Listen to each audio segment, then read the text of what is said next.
Hype trains, one of the most common things in the UFC. A lot of these fighters are in hype train too early. A lot of these fighters are overrated. I'm going to be talking about every overrated fighter in every weight class. The most overrated fighter from flyweight to heavyweight. The most overrated fighter in flyweight right now is Steve Erceg. The Steve Erceg hype train was a real thing. Everyone thought he was the best flyweight right now, even though he wasn't even the champion. People did have a few good reasons for that though. Steve Erceg just fought Pantoja, and it was a close fight. A lot of people thought Steve Erceg won, but Pantoja won by unanimous decision. It was a close fight, but everyone regarded it as a win. So everyone's like, oh, Steve Erceg beat Pantoja, he must be the best. He also had really clean boxing. Steve Erceg would never overcommit, his boxing was tight. But when he fought Carl France, he got knocked out in the first round by overhand. So everyone thought he was going to destroy Carl France is a good fighter. He's not a bum out of the streets, but we thought Steve Erceg was levels above him. The betting odds said so, and we all believed it. So Steve Erceg is overrated. He's still a good fighter, but the most overrated fighter in flyweight. The most overrated fighter in bantamweight right now is Marlon Vera. Just because he got a title shot for no reason. I know that's more in like Dana White privilege, but when he got a title shot against Sean O'Malley, everyone was like, okay, O'Malley was going to win. But the odds were like, okay, Veron has a solid chance, but it was more likely O'Malley was going to win. O'Malley absolutely destroyed Marlon Vera, landed a beautiful knee on him. It wasn't even close. He also lost to Corey Sandhagen by split decision. But if you actually watch a fight, it was more of like a unanimous decision. And his last fight, he fought Deiveson Figueiredo, who used to be a flyweight, and he got dropped by Deiveson, and he lost unanimous decision to Deiveson Figueiredo. Most overrated fighter in featherweight is Yair. After the Ilia Topuria and Alexander Volkanovski fight, people were trying to find out who could beat Ilia to fight for the belt. The first person in mind, in everyone's mind, was Yair. Yair has good kicks, he has decent grappling, and decent boxing.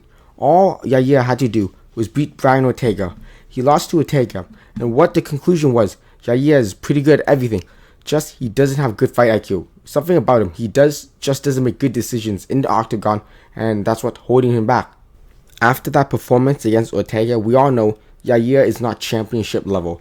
He's not going to be a featherweight champion anytime soon, and he's just overrated in that aspect. Everyone thought he had the best chance to beat Ilia Topuria before Maximus Holloway came in the picture. The most overrated fighter in lightweight right now is Benoit Saint-Denis. I don't know what universe you live in where beating Matt Ferreira makes you a betting favorite against Dustin Poirier. Don't get me wrong, Benoit Saint-Denis is a good fighter. He was just way overhyped. When you break down Benoit Saint-Denis' fight, he's a really wild. He's not really that technical. His attributes are he's big and he has good grappling. Benoit Saint-Denis, he leaves himself in a lot of danger when he fights, and it was a matter of time before Poirier clipped him, and he did. In the second round, he knocked Benoit Saint-Denis out, and I don't know how. I'm still thinking in my mind, how is this guy the betting favorite against Dustin Poirier? He leaves himself too open for a counter striker like Poirier. The most overrated fighter in welterweight right now is Leon Edwards. I know everyone's gonna be saying, Leon Edwards was the champion. He defended the belt. Yes, but Leon Edwards is overrated, and he was the champion. I'll tell you why right now. After Leon Edwards knocked Usman out in the last minute of the second fight, everyone had in their mind that Leon Edwards is a knockout artist. He is not a knockout artist. He doesn't look for the finish. He is a point fighter. He's good at what he does. He wins by decision. But in everyone's mind, Leon Edwards was this elite striker who destroys people, who knocks them out where he isn't. And in the rest of the fights you saw, he fought Kobe Covington. He was a point fighter. He fought Usman in the third time. He was a point fighter. And when he fought Bilal Muhammad, he was a point fighter. And he lost to Bilal Muhammad. He was the big betting favorite against Bilal Muhammad in that fight. In the middleweight division, the most overrated fighter is Jared Cannonier. Is it hard to believe that, like 1 or 2 years ago, Jared Cannonier was one fight away from a title shot? After beating Strickland, he was one fight away from getting a shot at the title. And after now, he's on a 2-fight losing streak. He just got knocked out a few weeks ago, and he's too old. Jared Cannonier is an overrated fighter, and people were thinking, oh, Jared Cannonier could be champion. Yeah, at the time, people thought Jared Cannonier has a shot of being the middleweight champion.